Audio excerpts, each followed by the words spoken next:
ఆయన పేరు చెబితే కబ్జాదారు గుండెల్లో గుబులు పుడతాయి, నాలాలు ఆక్రమించుకున్న వారు నడువులు విరిగిపోతాయి, చెరువుల్లో ఇల్లు కట్టుకున్న వారికి చెమటలు పుడతాయి. ఇంతకీ ఆయనే హైడ్రా రంగనాథ్ గారు.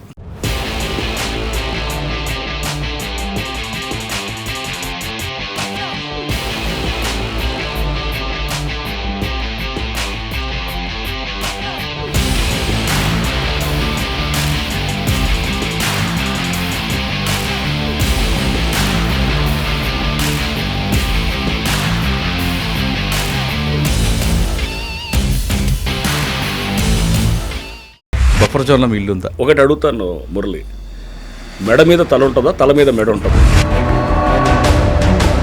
ఏ అపోజిషన్ లీడర్ చెప్పండి, టార్గెట్ చేసి చెప్పి ఒక పేరు చెప్పండి. దెబ్బలు తట్టుకోలేక పటాన్ కాంగ్రెస్ కన్వెన్షన్ ముందు వాళ్ళకి చెప్పారు, నోటీస్ ఇచ్చి కొట్టారండి, లేదంటే డైరెక్ట్గా 405 GHMC యాక్ట్ చాలా స్పష్టంగా చెప్తుంటుంది అనమాట. నోటీస్ లేకుండా కూలగొట్టచ్చు అనేది చాలా స్పష్టంగా చట్టంలోనే ఉంది. నాగార్జున ఇంట్లో మీకు ఇలాంటి ఫోన్ రాలేదు? ఫోన్ ఆఫ్ చేసి పెడతాం. కొన్ని మేము విల్లాసు, కొన్ని చోట్ల షెడ్స్ కూలగొట్టినప్పుడు చాలా అప్రోర్ వచ్చింది. అరే పేదవాళ్ళని కొడుతున్నారు, మిడిల్ క్లాస్ వాళ్ళని కొడుతున్నారు, లోన్లు తీసుకున్న వాళ్ళు కొడుతున్నారు.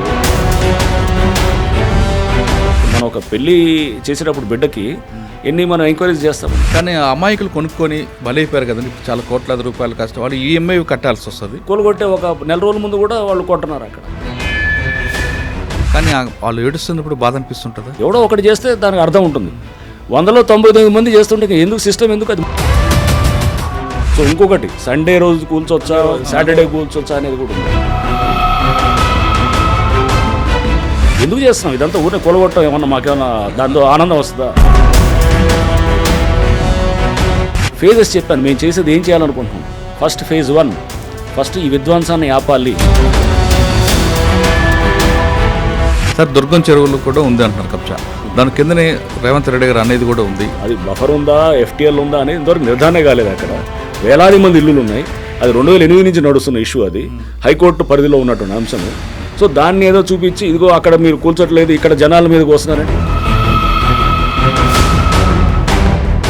నా మీద బఫర్ జోన్ కాంట్రవర్సీ అయినా, రేపు ఎవడు ఏదన్నా,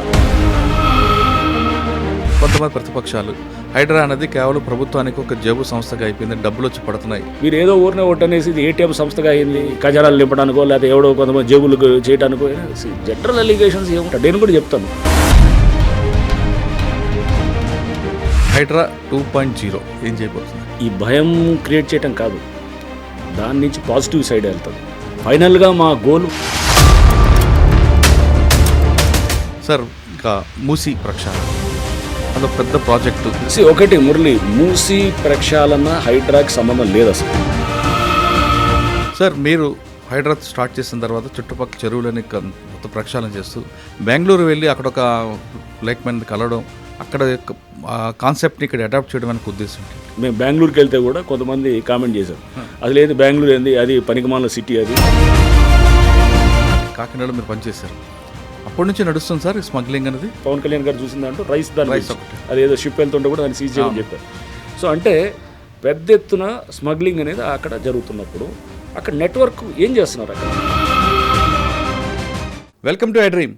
ఆయన పేరు చెబితే కబ్జాదారు గుండెల్లో గుబులు పుడతాయి, నాలాలు ఆక్రమించుకున్న వారు నడువులు విరిగిపోతాయి, చెరువుల్లో ఇల్లు కట్టుకున్న వారికి చెమటలు పుడతాయి.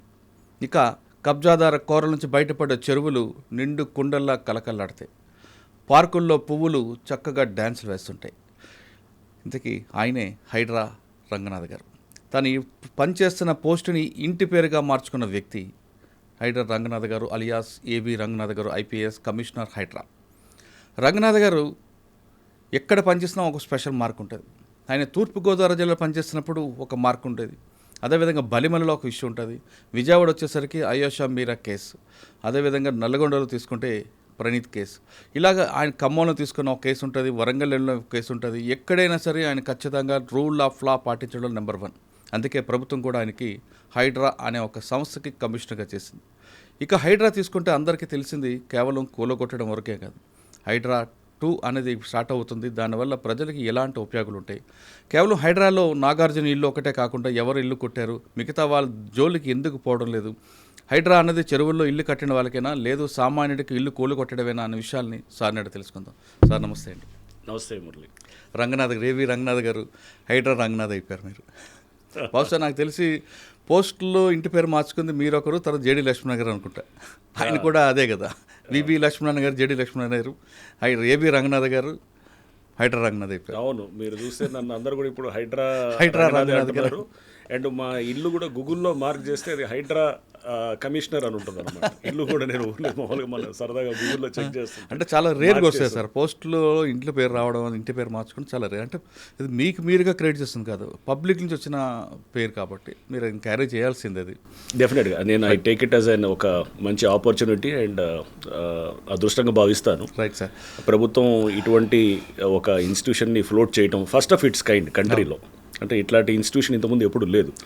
అంటే ఒక రకంగా మున్సిపల్ అడ్మినిస్ట్రేషన్ మీద ఒక ఎన్ఫోర్స్మెంట్ వింగ్ లాగా ఇది పనిచేస్తూ ఎన్వైరన్మెంటల్ కన్సర్న్స్ని దాని మీద దృష్టి పెడుతూ అండ్ పబ్లిక్ అసెట్స్ని కాపాడుతూ ప్రభుత్వ స్థలాలు, పార్క్ స్థలాలు, రోడ్లు, నాలాలు, చెరువులు, ఇంకా వాట్ నాట్, ఇది ఓపెన్ స్పేసెస్ ఇన్ లేఅవుట్స్ ఇవన్నీ కాపాడుతూ డిజాస్టర్ రెస్పాన్స్ని తీసుకుంటూ ఇంకా దీంతో పాటు ఇతరితర లైక్ వేరే ఫైర్ ఎన్ఓసీలు, అడ్వర్టైజ్మెంట్స్, ఇట్లా రకరకాల ఫంక్షన్స్ కూడా అన్నీ ఇస్తూ ఒక ఆర్గనైజేషన్ని ఫ్లోట్ చేయటం. దానికి GOMS 99 ద్వారా జూలైలో ఒక ఇన్స్టిట్యూషన్ కాన్స్టిట్యూట్ చేస్తూ ఫస్ట్ కమిషనర్గా నన్ను అపాయింట్ చేయటం. Definitely I see it as నాకు ఒక మంచి ఆపర్చునిటీ. అంటే హైదరాబాద్ని భవిష్యత్తుని డెఫినెట్గా హైడ్రా అనేది చాలా చేంజెస్ చేయడానికి ఆస్కారం ఉన్నటువంటి ఇదనమాట. అంటే ఈ పోస్ట్ కానివ్వండి ఇదనేది. సార్ హైడ్రా పెట్టిన తర్వాత మీరు ఫస్ట్ మాకు ఇంటర్వ్యూ ఇచ్చినప్పుడు చెప్పారు హైడ్రా వస్తుంది, నెక్స్ట్ హైదరాబాద్ రూపురేఖలు మారిపోతాయని. అంటే అలాగే మీరు ఫస్ట్ ఆపరేషన్ స్టార్ట్ చేయడమే నాగార్జున కన్వెన్షన్ దగ్గర నుండి, అంటే ఎక్కడెక్కడ FTLలో కానీ బఫర్ జోన్లో కానీ కొట్టుకొచ్చారు. అంటే కొంతకాలం వరకు ఏమైందంటే హైడ్రా అనేది కేవలం కూల్చివేతలు మాత్రమే అనేది ఒక సీన్ క్రియేట్ అయింది. సిటీ సరౌండింగ్ అంతా కూడా తీసుకొచ్చారు. కానీ ఒక మతానికి సంబంధించిన కొన్ని విషయాల్లో కొంచెం వెనకంజ వేశారని అటువంటి ఆరోపణలు ఒకటి ఉన్నాయి. రెండు, హైడ్రా కూల్చివేతల్లో ఒక పార్టీకి కానీ లేదా ప్రతిపక్ష పార్టీలకి మాత్రమే టార్గెట్ చేశారు అనేది ఒక విమర్శ ఉంది. అంటే మీరు లక్ష్యం అనేది కేవలం కూల్చివేతలైనా లేదా భవిష్యత్తులో ప్రజలకి మంచి జరగాలనే ఉద్దేశంతో చేస్తున్నారని ఒకటి ప్రశ్నకు సమాధానం చెప్పే ముందు ఇప్పుడు కొంత స్లో అయినట్లుగా హైడ్రా అనేది ఒకటి కనిపిస్తుంది. ఈ 4 ప్రశ్నలకు సమాధానం చెప్పే ముందు హైడ్రా కమిషనర్ గారే బఫర్ జోన్ ఉన్నారని ఇటీవల కాలంలో ఒక వార్త వస్తుంది. నాకు తెలిసి ఆ కృష్ణకాంత్ పార్క్ దగ్గర మీ నాన్నగారి ఇల్లు దాదాపు 15-20 సంవత్సరాల కింద కట్టిన ఇల్లు. అది ఈ మధ్యన మీరు కట్టుకున్న 44 సంవత్సరాలు మా నాన్నగారి ఇంట్లో నేను ఉంటున్నారు ఎప్పటి నుంచో. కానీ ఇప్పుడు దాన్ని తీసుకొచ్చి దీనికి లింక్ కలిపారు. అసలు బఫర్ జోన్ అంటే ఏంటి, FTL అంటే ఏంటి విషయంతో పాటు అందరూ చేస్తున్నట్లుగా బఫర్ జోన్లో మీ ఇల్లు ఉందా? రైట్. ఒకటి అడుగుతాను మురళి, మెడ మీద తల ఉంటుందా, తల మీద మెడ ఉంటుందా? మెడ మీద తల ఉంటుంది సార్. మెడ మీద తల ఉంటుంది కదా, అది అందరూ యాక్సెప్టెడే కదా. 100% రైట్. మనం దాన్ని అంటే అది లాజిక్ ఆర్ యాక్సెప్టెడ్ నార్మ్. అవును, మెడ మీద తల ఉంటుంది, తల మీద మెడ ఉండదు కదా. సో ఒక చెరువు అనేది అసలు ఫస్ట్ చెరువు ఎలా ఫామ్ అవుతుంది అనేది మనం తీసుకోవాలి. ట్యాంక్ ఫార్మేషన్ అని అంటాం. చెరువు అనే దాన్ని ఫామ్ చేయాలంటే ఏం చేస్తారు, ఒక కట్ట కడతారు, ఆనకట్ట కడతారు. చెరువు నీళ్లు పైనుంచి అదేంత దాని ఎగువ ప్రాంతంలో ఉన్న నీరు ఎంత వచ్చేసి చెరువులో ఆగుతాయి, ఆ కట్ట ఆపుతుంది అంతా. దాని చుట్టుపక్కల ప్రాంతాలన్నీ కూడా మునుగుతుంటాయి అన్నమాట. దాంతో ఆ చుట్టుపక్కల ప్రాంతాల్లో ముప్పుకి అయినప్పుడు అంటే దాని చెరువుని దాని ఎక్స్పాండ్ ఏరియా అంటే లేక్ ఎక్కడ దాకా దాన్ని ఎక్స్పాండ్ అవుతుంది అనేది దాన్నే FTL అంటారు అన్నమాట. అంటే ఒక చెరువు ఫుల్ ట్యాంక్ లెవెల్ అంటే చెరువు దాన్ని పూర్తిగా నిండిందంటే వెయిర్ అంటారు. మనం ఇప్పుడు అలుగు అంటాం కదా, అలుగు ఆ వెయిర్ హైట్ బట్టి నిండుతుంది అనమాట. వెయిర్ హైట్ దాటిందనుకో, ఇప్పుడు గ్లాసులో నీళ్లు పోస్తే బ్రిమ్ అంటాం, ఆ పైన అంచు ఉండేదాన్ని బ్రిమ్ అంటాం. దాని అంచు దాటిన తర్వాత కింద పారిపోతుంది నీళ్ళు, అంతే కదా. అలుగు కూడా అంతే అనమాట. అలుగు దాటిందంటే అలుగు పారుతుంది న్యాచురల్. సో అంటే అలుగు దాకా ఏదైతే నీళ్లు నిల్వ ఉంటాయో దాన్ని FTL అని అంటాం. అది ఎక్కడ ఉంటుంది, చెరువు వెనకాల అంటే చెరువు దిగువ భాగంలో ఉంటుంది అనమాట. ఎగువ భాగం, చెరువు పైనుంచి వచ్చే నీళ్లు చెరువు కట్ట అయినప్పుడు ఆ పైన ఉన్నటువంటి ప్రాంతం అంతా కూడా మనకి నిండుతుంది అనమాట, నిండి ఉంటుంది. అంతేగాని చెరువు దిగువ భాగంలో ఉండదు కదా. చెరువు కట్ట ఉంటుంది, కట్ట కింద ఎట్లా ఉంటుంది, కట్ట తెగితేనే కిందకు వస్తాయి నీళ్లు. కట్ట తెగిందంటే అది పెద్ద డ్యామేజ్ అనమాట, డేంజర్ అది.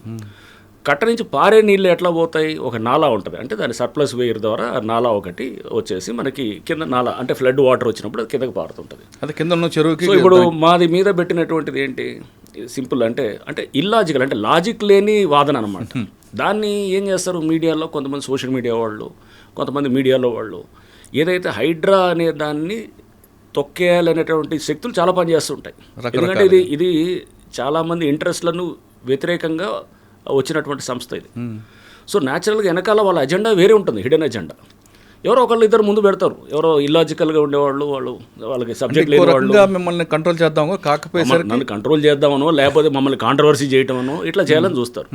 సో ఇప్పుడు మా ఇల్లు విషయానికి వస్తే యూసఫ్ కూడా చెరువు అది ఎప్పుడో ఉన్నటువంటి చెరువు. మనం టోపో షీట్స్లో కూడా చూస్తే, టోపోగ్రఫీ షీట్స్ అంటే సర్వే ఆఫ్ ఇండియా మ్యాప్లో 1970లో సర్వే చేసిన దాంట్లో ఆ చెరువు ఉంటుంది. ఆ చెరువు అప్పుడెప్పుడో కట్టినారు, ఎప్పుడో పాత ఎప్పటి నుంచో ఉంది.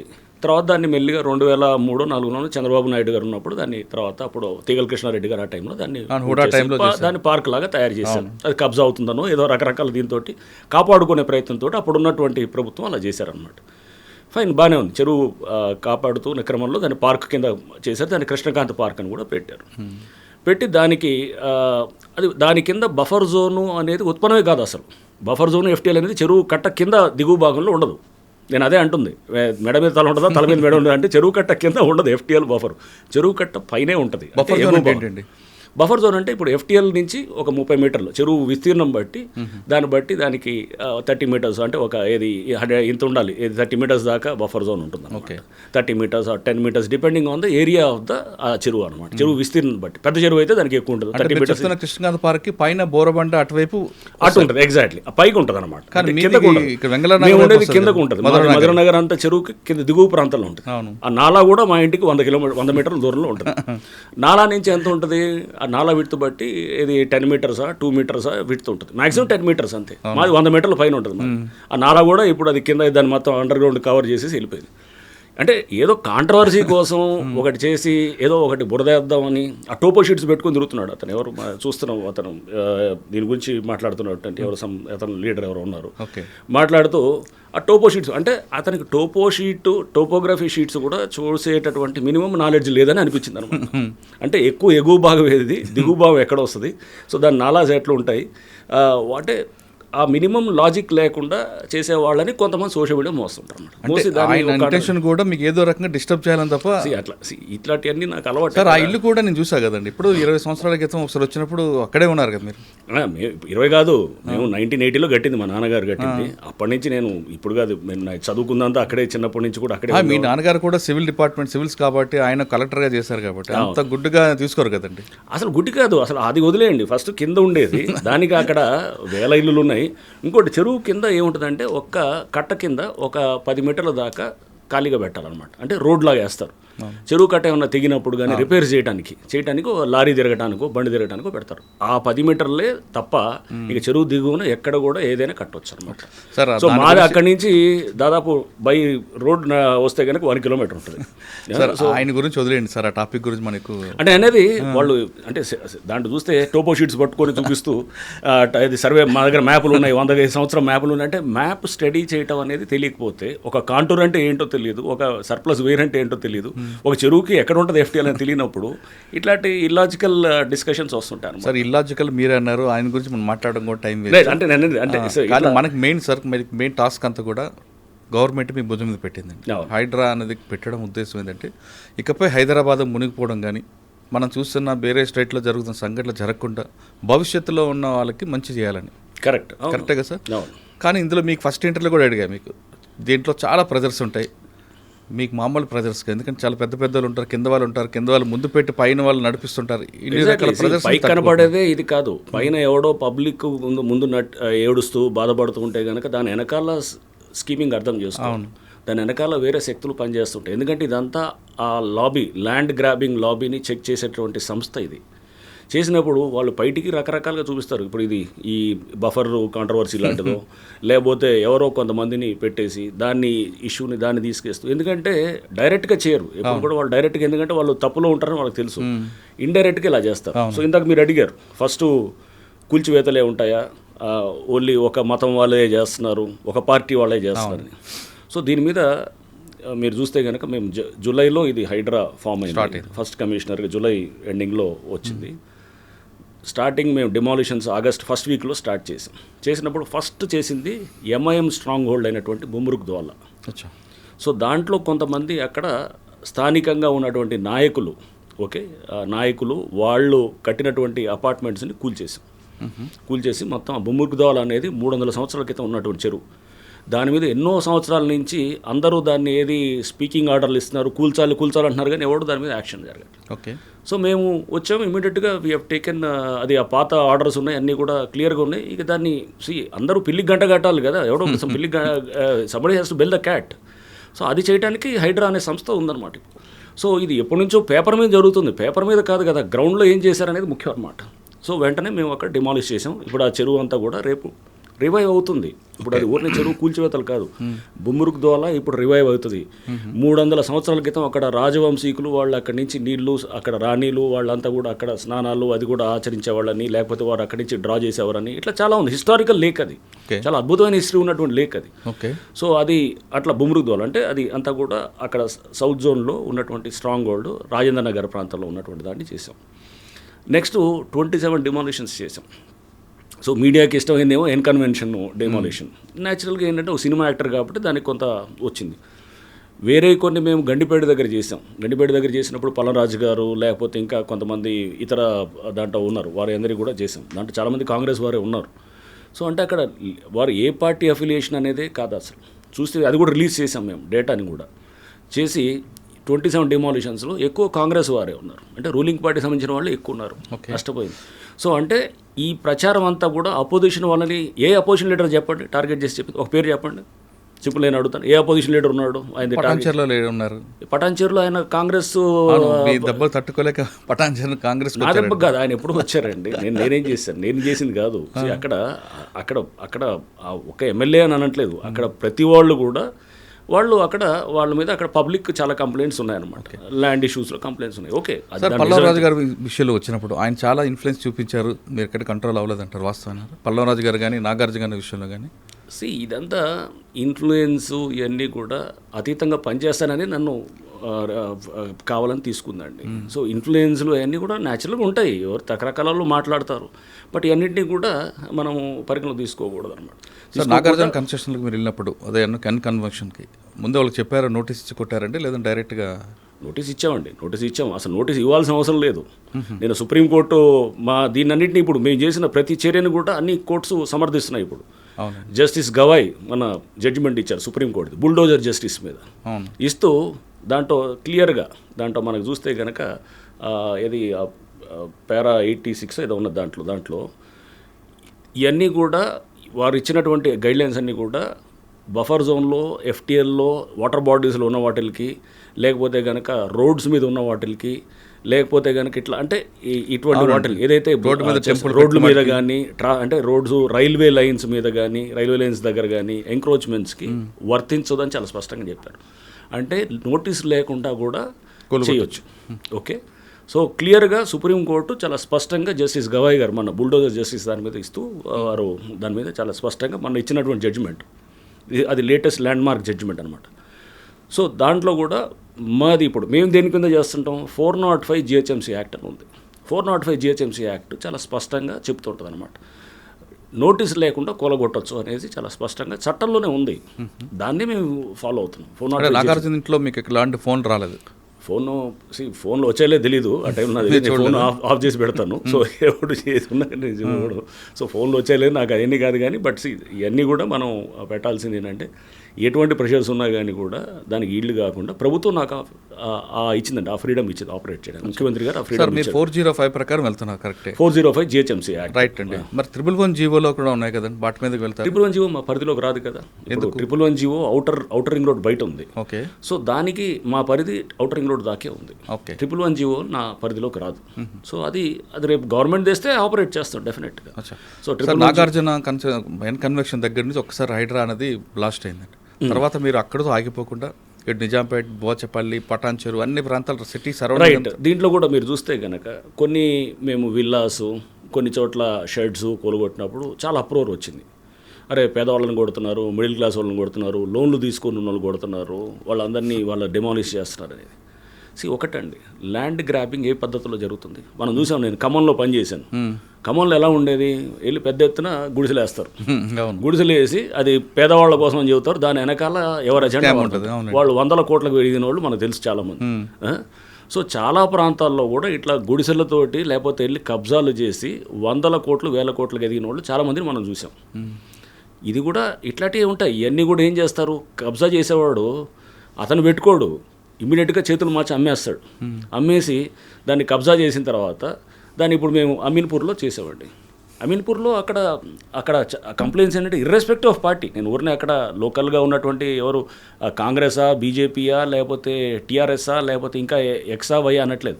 అక్కడ ఇర్రెస్పెక్టివ్ ఆఫ్ పార్టీ చాలా కంప్లైంట్స్ పబ్లిక్ నుంచి వస్తున్నాయి మాకు. ఓకే. సో అంటే అక్కడ టైటన్ అప్ చేయడానికే కొంచెం కాన్సన్ట్రేషన్ కూడా అమీన్పూర్లో పెడతాం. సో అమీన్పూర్లో ఫర్ ఇన్స్టెన్స్ అక్కడ చూస్తే కనుక మేము విల్లాస్ డిమాలిష్ చేసాం. ఆ విల్లాస్ ఏమైనాయి, 2 ఏళ్ల క్రితం అక్కడ పర్మిషన్ ఇచ్చినటువంటి పంచాయత్ సెక్రటరీ అతను సస్పెండ్ అయ్యాడు. ఆ పర్మిషన్స్ క్యాన్సిల్ చేయాలని చెప్పి కూడా పెట్టారు. వాళ్ళు హైకోర్టుకి వెళ్ళి వాళ్ళు సరే దాని మీద పర్మిషన్స్ దాని మీద అక్కడ హైకోర్టులో వాట్ ఎవర్ దాని మీద నడిచిన తర్వాత రిజిస్ట్రేషన్స్ దాని మీద కూడా అప్పుడు బంద్ చేశారు. కలెక్టర్ ఆర్డర్ ఇచ్చాడు రిజిస్ట్రేషన్స్ కూడా ఆపేయాలని చెప్పేసి. ఆపేయమంటే కూడా దాని మీద కూడా వాళ్ళు కోర్టుకెళ్ళి రిజిస్ట్రేషన్స్ కంటిన్యూ అయ్యేటట్టు చేశారన్నమాట. సో చేసిన తర్వాత స్టేటస్ కో మెయింటైన్ చేయమన్నారు. స్టేటస్ కో కూడా ఉంది అక్కడ. బట్ వీళ్ళు అమ్ముకుంటూ కన్స్ట్రక్ట్ చేస్తూ అమ్ముతూనే పోతున్నారు అన్నమాట. అప్పుడు తర్వాత అమ్ముకుంటూ పోతూనే ఉన్నారు. చేస్తూ వీళ్ళు జరిగిన దాన్ని ఏంటి అక్కడ మీరు చూస్తే కనుక విలాస్లో అది ఎప్పుడో 2 years బ్యాక్ అంతా దాని మీద ఇంత కాంట్రవర్సీ అయ్యి అక్కడ లోకల్గా ఉన్న స్థానికంగా కొంతమంది నాయకులు అక్కడ పేర్లు వచ్చాయి. ఎవరో సమ్ మాధవ్ రెడ్డి, ఎవరో అతను చంద్రశేఖర్ అని, ఇట్లా సమ్ ఎవరో ఇంకోటి కోటేశ్వరరావు అని, ఇట్లా రకరకాల పేర్లు వచ్చాయి అక్కడ. పబ్లిక్ నుంచి వచ్చింది ఇదంతా. మేము పబ్లిక్ వచ్చి చెప్తున్నారు. నేనంటే మేము చేసింది ఏం కదా, అదంతా అక్కడ లోకల్ జరిగినటువంటి వాళ్ళు, స్థానికంగా ఉండేవాళ్ళు వాళ్ళు వచ్చి చెప్పారు. సో వాళ్ళు అక్కడ లోకల్ రాజకీయంగా కూడా వాళ్ళు ఇది ఉన్నారు. వాళ్ళ మీద కూడా మేము కంప్లైంట్ ఇచ్చాం పోలీస్ స్టేషన్, అక్కడ స్థానిక పోలీస్ స్టేషన్ కూడా ఇచ్చాం, హైడ్రా నుంచే ఇచ్చాం. వాళ్ళు ఆ ల్యాండ్ని కబ్జా చేసి విల్లాస్ కట్టి చిన్న విల్లాసు వీళ్ళకి అమ్మారు. అమ్మినప్పుడు దాని మీద ఆల్రెడీ పంచాయత్ సెక్రటరీని అరెస్ట్ చేశారు. దాని మీద వీడియోలు ఉన్నాయి. అక్కడ స్థానికంగా పెద్ద ఎత్తున దుమారం లేచింది. ఇవన్నీ ఒకళ్ళు కొనేవాళ్ళు ఇప్పుడు సపోజ్ వీళ్ళంతా కొనేస్తారు, చెరువులో ఇట్లానే అమ్మేస్తారు. చెరువులు అమ్మేసి నేను చెప్పాను ఇంత గుడిసెలు లాజిక్ ఏది ఖమ్మంలో జరిగింది, నేను చూసాను లేదు ఎక్కడైనా కానీ. అంటే గుడిసెలు వస్తే గుడిసెలు వదిలేయాలి, ఇక కబ్జా చేసేసి గుడిసెలు వచ్చాయి కాబట్టి పేదవాళ్ళు పాపం వాళ్ళు వదిలేయకూడదని. సో వాళ్ళని కోలుకొట్టడం వేరు, ఒక ఇల్లు కోలుకొట్టడం వేరు కదా సార్.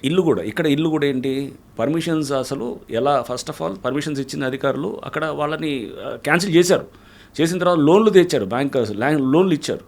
అంటే డ్యూ డెలిజెన్స్ ఏమైంది, మీరు చేయాల్సిన మినిమమ్ ఇది ఎంక్వైరీ చేయాల్సింది ఉండాలి కదా. ఇప్పుడు మనం ఒక పెళ్ళి చేసేటప్పుడు బిడ్డకి ఎన్ని మనం ఎంక్వైరీస్ చేస్తామండి, ఆ ఎంక్వైరీ చేసుకోవాలి కదా. ఇక్కడ కూడా పబ్లిక్ని అనట్లేదు, పబ్లిక్ చేయాల్సింది ఉంది. అక్కడ ఉన్నటువంటి సిస్టమ్ కూడా ఇప్పుడు డెఫినెట్గా అక్కడ క్లెన్సింగ్ జరుగుతుంది. అక్కడ తప్పకుండా అక్కడ జరగాలి. ఇష్టానుసారంగా జరుగుతుంది కాబట్టి అమీన్పూర్ మీద కాన్సన్ట్రేషన్ ఎక్కువ పెడుతున్నాం. సో అక్కడ మీరు ఏ అధికారం అంటే అధికారం ఇష్టమైన రూల్స్ మార్చేస్తారా? ఇంకా అది వ్యవస్థ ఏంటి, దీనికి ఒక సిస్టమ్ ఏంటి అంటే రేపు పద్ధతి ప్రకారం రూల్ ఆఫ్ లా ఒకటి ఉంటుంది, ఒక చట్టము, ఒక న్యాయము, ఒక వ్యవస్థ, ఒక సివిలైజ్ సొసైటీ. మనం నాగరిక ప్రపంచంలో ఉన్నామని ఇవన్నీ మనం విస్మరించి పనిచేయటం కాదు కదా. అది ఫస్ట్ అంటే స్వార్థం కోసం ఎవడికి వాళ్ళు చేయటం చేస్తారు. కరెక్ట్ సార్, మీరు చెప్పినట్లుగా వాళ్ళ స్వార్థం కోసం పర్మిషన్ ఇచ్చారు, బ్యాంకులు లోన్ ఇచ్చారు. కానీ అమాయకులు కొనుక్కొని బలైపోయారు కదండి. ఇప్పుడు చాలా కోట్లాది రూపాయలు కష్టం, వాళ్ళు ఈఎంఐ కట్టాల్సి వస్తుంది. వాళ్ళు వచ్చినప్పుడు వాళ్ళని అడిగింది, మీరు అక్కడ పంచాయతీ ఆఫీస్కి వెళ్ళారు. వాళ్ళు వెళ్ళి ఎప్పుడు వీళ్ళు రిజిస్టర్ చేసిన తర్వాత వెళ్ళి పంచాయతీ ఆఫీస్కి వెళ్తే అక్కడ తెలిసింది వాళ్ళకి ఇదంతా ప్రాబ్లం ఉందని. అరే ఇట్లా ఉందని చెప్పి వాళ్ళ తర్వాత వేరే వాళ్ళకి చెప్పలేదుగా. అది అట్లా అంటే వాళ్ళు ఆ చిన్న పని ఇప్పుడు పెళ్లి చేసే ముందు వాడు ఎవడో డ్రగ్ అడిక్టో లేకపోతే ఏదైనా పెళ్లి చేసిన తర్వాత తెలిస్తే ఏం చేస్తారు? ముందే చేసుకోవాలి, మనం ముందే చేసుకోవాలి కదా. నా జీవితం అంతా ఇట్లా నాశనం చేశారని అట్లా అంటావా? నువ్వు ఎందుకు చేయలేదని అంటావు, ఫస్ట్ ఎందుకు చెక్ చేసుకోలేదు అంటే ఇప్పుడు తప్పు వాళ్ళది కూడా 50% డెఫినెట్గా ఉంటుంది, వాళ్ళది ఉంటుంది అక్కడ సిస్టమ్ అంతా కూడా. నేనేది వీళ్ళది పబ్లిక్ది పూర్తిగా పబ్లిక్ ఒకళ్ళే అని నేను వాళ్ళ మీద బ్లేమ్ చేయట్లేదు. సిస్టమ్ అంతా అక్కడ సరిగ్గా చేయలేదు సార్. వీళ్ళు చేయలేదు, వీళ్ళు కొనుక్కున్నారు, బ్యాంక్ నుంచి ఈఎంఐ కట్ అవుతుంటుంది, కోలుగొట్టారు మీరు. వీళ్ళ వరకు నష్టపోయింది. కానీ పర్మిషన్ ఇచ్చిన వాళ్ళ మీద కూడా పర్మిషన్స్ క్యాన్సిల్ చేశారు కదా, వాళ్ళని కూడా కేసులు అదే చెప్పారు. పర్మిషన్స్ ఇచ్చిన అధికారులు గతంలో ఇచ్చిన వాళ్ళది క్యాన్సిల్ చేసి వాళ్ళు సస్పెండ్ చేశారు కదా. సస్పెండ్ చేశారు, కేసు కూడా పెట్టారు కదా వాళ్ళ మీద, క్రిమినల్ కేసు కూడా పెట్టారు. ఓకే, అవన్నీ జరిగినాయి. సేమ్ డిండిగల్లో కూడా అలానే జరిగింది. ఏది మన డిండిగల్ మేము కొలుగొట్టాం కొన్ని విల్లాస్, అక్కడ కూడా ఏది దాని పేరు కత్వా చెరువు అని అంటారు. అక్కడ కూడా సేమ్ థింగ్, అక్కడ అక్కడ ఎవరు పంచాయత్ సెక్రటరీ సస్పెండ్ అయ్యాడు, కేసు పెట్టారు 2 ఏళ్ల క్రితం. ఆ బిల్డర్ ఎవరైతే చేశారో ఆ బిల్డర్ మీద కూడా కేసు పెట్టారు. కేసు పెట్టిన తర్వాత కూడా ఆ ముందు మేము కూలగొట్టే ఒక నెల రోజుల ముందు కూడా వాళ్ళు కొంటున్నారు అక్కడ. కొని అంటే ఎట్లా ఉంటారు వీళ్ళు, కొనేటప్పుడు తక్కువకి ఇస్తారు. జరిగేది అది. అంటే అంతా మనం అమాయకులని అనుకోవడానికి లేదు. వీళ్ళు 4 రూపాయలు తక్కువకి ఇచ్చేటప్పుడు పర్లేదు ఏని మనం మేనేజ్ చేసుకోవచ్చు, ఏముండదులే అనకంటే అది భరోసా అనమాట. సో అంటే ఆడ సపోజ్ ఎవరన్నా ₹1,00,00,000 విల్లా ఉందనుకోండి, 60 లక్షలకో 70 లక్షలకో ఇస్తారు. లేదా 1,50,00,000 ఉందనుకోండి, 1,20,00,000కో అంటాడు అనమాట. 34 లక్షలు తక్కువ ఇచ్చేది. సో ప్రాబ్లం తెలిసినా కానీ కొంటారు. ఎందుకు కొంటారంటే పర్వాలేదు మేనేజ్ చేసుకోవచ్చు, ఏముందిలే మందాక ఎందుకు వస్తుంది అనేటటువంటి ఒక భరోసా అనమాట. ఓకే. సో మీరు ఇది నేనండి, అంటే మీరు చూస్తే మీరు అంటే ఈ కొట్టిన వాటికి అన్నిటికీ మీరు ఎట్లా మీరు తప్పు కదా అని అంటే అది 100% తప్పు కానే కాదు. ఎందుకంటే కనుక వాళ్ళకి అక్కడ తెలిసినా తెలియకపోతే ignorance of law is no excuse. చాలా చట్టం, ignorance of law is no excuse. So దీంట్లో మనం ఈ టైప్ ఆఫ్ కఠినంగా లేకపోతే కనుక ఇంత పెద్ద ఎత్తున జరుగుతున్న విధ్వంసాన్ని ఆపలేము. హైదరాబాద్లో ఇప్పుడు ఎవరిని అడిగినా FTL బఫర్ అనేది తెలుసుకున్నారు. ప్రతివాడు కొనే ముందు 1కి 100 సార్లు చెక్ చేసుకుంటున్నారు. కరెక్ట్. ఇది తీసుకొచ్చిన దాంట్లో హైడ్రా డెఫినెట్గా మేము we feel as we have succeeded అనేది అనుకుంటాం. ఓకే. ఈ అంటే ఆటోమేటిక్ ఇప్పుడు పబ్లికే చెక్ చేసుకుంటున్నారు. హైడ్రా అనుమతుందా లేదా, బఫర్ జోన్ హైడ్రా అనుమతి కూడా వచ్చింది. బఫర్ జోన్ మనం చూస్తే జస్టిస్ భాస్కర్ రెడ్డి గారి జడ్జిమెంట్ ఉంది. చాలా అద్భుతమైన జడ్జిమెంట్ ఇచ్చారు మన వారు హైకోర్టు జడ్జిమెంటు. అంటే స్టేట్ అంటే ఏదైనా స్టేట్ అనేది ఈజ్ ఓన్లీ ఏ ట్రస్టీ. దీంట్లో ఇక్కడ స్టేట్ అనేది ఒక ట్రస్టీ అంతే తప్ప కానీ ఎవడో నాకు పర్మిషన్స్ వచ్చేసాయి కాబట్టి నాకు HMDA ప్లాట్లు వేసింది, పర్మిషన్స్ ఇచ్చాడు అధికారి, నాకు బ్యాంక్ లోన్ ఇచ్చింది కాబట్టి ఇది నా ల్యాండు అని అంటాను క్లెయిమ్ చేయడానికి లేదు. చెరువులో కానీ ఇట్లాంటిది వాటర్ బాడీస్లో కానీ ఎక్కడైనా అది that is a trustee government. అది ఇచ్చినా కానీ కూడా నిర్దాక్షిణ్యంగా వ్యవహరించవచ్చు అని చాలా స్పష్టంగా కోర్టు ఇచ్చింది. సో మాకు చాలా సపోర్టివ్గా ఇచ్చినటువంటి జడ్జిమెంట్. సుప్రీంకోర్టు జస్టిస్ గవాయ్ గారు ఇచ్చిన జడ్జిమెంటు వితౌట్ నోటీస్ అనేది అది. అండ్ జస్టిస్ భాస్కర్ రెడ్డి గారు వారు ఇచ్చినటువంటి జడ్జిమెంటు చాలా క్లియర్గా ఉన్నాయన్నమాట. చాలా లోతుగా అంటే చాలా డెప్త్లో తీసుకొని చేసినటువంటి జడ్జిమెంట్స్గా నేను చూస్తున్నాను. కరెక్టే సార్. మీకు చట్టం ప్రకారం వెళ్తున్నారు, మీరు ఎక్కడ కూడా అన్లాఫ్లోకి వెళ్ళట్లేదు, లా ప్రకారం వెళ్తున్నారు. కానీ వాళ్ళు ఏడుస్తున్నప్పుడు బాధ అనిపిస్తుంటుందా? నేను మొన్న కూడా నేను ఇంజనీర్స్ అందరితో మీటింగ్ అయినప్పుడు కూడా చెప్పాను. కొన్ని చోట్ల మురళి ఎట్లుండాలంటే మనసును చంపుకొని పనిచేయాలనేది నేను మొన్న కూడా చెప్పాను. ఇప్పుడు గంజాయి మనం మీకు తెలుసు, నేను AOB ఏరియాలో రైడ్ చేశాం. మేము ఏది నల్గొండలో ఉన్నప్పుడు వెళ్ళి రైడ్ చేసాం. రైడ్ చేసినప్పుడు అక్కడ ఫైరింగ్ చేసాం. ఫైరింగ్ చేసి అక్కడ లక్షలాది కేజీల గంజాయి దేశవ్యాప్తంగా సరఫరా అవుతుంది. 10,000 కోట్ల మార్కెట్ అది AOB నుంచి. ఒకసారి వెళ్ళి అక్కడ మొత్తం ఫైరింగ్లు చేసి కాస్త హడావడి చేసేటప్పటికి అప్పుడు గతంలో ఉన్న ప్రభుత్వం కూడా వారు కూడా బాగా రియాక్ట్ అయ్యి వారు కూడా చేస్తుంది. అది పరివర్తన ఏదో పెట్టారు, చేసేసి మొత్తం దాన్ని మొత్తం గంజాయిని ఆపరేషన్ పరివర్తన చేసి మొత్తం గంజాయిని అంతా క్లీన్ చేయడం మొదలెట్టారు. సిస్టమ్ అనేది తప్పు చేయాలంటే భయపడాలి. విచ్చలవిడిగా అన్ని గంజాయి అంతా సాగుల్లో ఉంటే కనుక అది వ్యవస్థ ఏంటి అక్కడ? ఇప్పుడు ఎవడంట ఇష్టమైనట్టు అందరూ అనాథరైజ్గా కడుతుంటే వ్యవస్థ ఏంటి అక్కడ? ఎవడో ఒకటి చేస్తే దానికి అర్థం ఉంటుంది. 100లో 99 మంది చేస్తుంటే ఎందుకు సిస్టమ్ ఎందుకు అది మూసేసి మనం మామూలుగా చేయాలన్నమాట. అది గంజాయి అంతా సాగు చేస్తే లీగలైజ్ చేయాలి అక్కడ, అంతేగాని అంటే అక్కడ ఆ గంజాయి దాంట్లో చూసేటప్పుడు మనం ఎలా చూస్తాం, అక్కడ దానివల్ల ఒక 10,000 20,000 మంది ఎఫెక్ట్ అవుతారు. అది ముఖ్యమా? కంట్రీ మొత్తం ఉన్నటువంటి కోట్లాది మంది దానివల్ల బెనిఫిట్ అవుతారు. సెకండ్ వన్ మనం ప్రయారిటీ ఎగ్జాక్ట్లీ. సో అంటే ఇదే బెంథమ్స్ యూటిలిటేరియనిజం అని ఉంటుంది అనమాట. అంటే మనం దీంట్లో ఎవరికి ఎక్కువ లాభం చేసేది ఉంటే దానివైపు మనం మొగ్గు చూపాలని. సో ఇక్కడ కొంతమంది డెఫినెట్గా కొంతమంది ఇంట్రెస్ట్లు పోతాయి, ఎఫెక్ట్ అవుతాయి. ఇక్కడ నష్టపోయిన వాళ్ళు ఉండొచ్చు వాళ్ళు. ఓకే. సో కొంతమంది విల్లాస్ పోయిన వాళ్ళకి కూడా చట్టవిరుద్ధంగానే ఉన్నాయి అన్నీ కూడా, చట్టపరంగా ఏది లేదు. అది మన జస్టిస్ మన భాస్కర్ రెడ్డి గారు చెప్పింది కానివ్వండి, వాళ్ళని వెళ్ళి మీరు కంపెన్సేట్ చేయమని క్లెయిమ్ చేయమనంటే మా మీద కోర్టులో రూపాయి రాదు చెప్తున్నారు కదా. ఎందుకంటే లీగల్గా we are on the right side. వెళ్ళి వాళ్ళు ఏమనండి, ఏ కోర్టులో అయినా ఏమనండి, వేసి పైసలు కట్టమనండి, కొలగొట్టిన దానికి రూపాయి కూడా రాదు. Because they are on the wrong side. చట్టపరంగా they are on the wrong side. అయినా కానీ కూడా మమ్మల్ని కోల్చకూడదు అని చెప్పంటే కనుక సేమ్ థింగ్. ఇప్పుడు సేమ్ నేను చెప్తున్నా కదా, గంజాయి దగ్గర మీరు చేస్తే కనుక అక్కడ ఎఫెక్ట్ అవుతారేమో. బట్ కంట్రీ వైడ్ అనేది మనకి డెఫినెట్గా దానివల్ల ఇంపాక్ట్ అవుతుంది. దానివల్ల అయింది.